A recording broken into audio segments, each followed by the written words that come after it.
మా తుంగతుర్తి నియోజకవర్గం మోత్కూరు మండలం చాలా పెద్ద మండలం. అది వెనకట సమితి ఉండే, అక్కడ 60 ఏళ్ల నాడు బిడి చేసిండ్రు గుండాల మోత్కూరు మధ్యలో.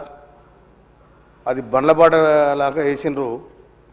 అది ఇప్పుడు జనాభా ఎక్కువైంది, వాహనాలు ఎక్కువైనాయి. కాబట్టి దయచేసి దాన్ని కొత్త బిడి శాంక్షన్ చేయాలని మీ ద్వారా మంత్రి గారిని విజ్ఞప్తి చేస్తా ఉన్నాను. అదేవిధంగా మోత్కూరులో కూడా బస్ డిపో కావాలని గౌరవ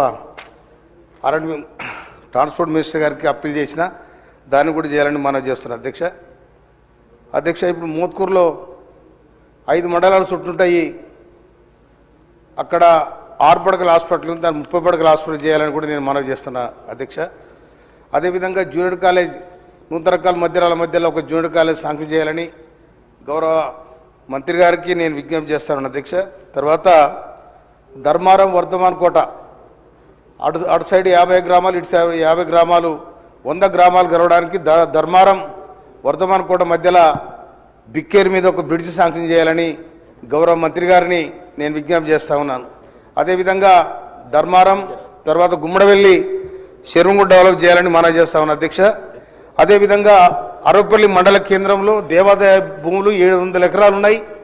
అక్కడ గౌరవ ఆనాటి ముఖ్యమంత్రి రాజశేఖర రెడ్డి గారు ఉన్నప్పుడు ఇందిరమ్మ ఇల్లు కట్టుకోవడానికి అవకాశం ఇచ్చిండ్రు.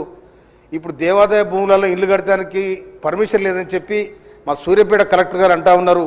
అక్కడ ఇందిరమ్మ ఇల్లు పేదోళ్ళకి ఇచ్చినాం కాబట్టి అక్కడ కట్టుకోవడానికి భూమి లేదు కనుక దాన్ని కూడా వెసులుబాటు కల్పించాలని మంత్రి గారికి నేను విజ్ఞప్తి చేస్తా ఉన్నాను.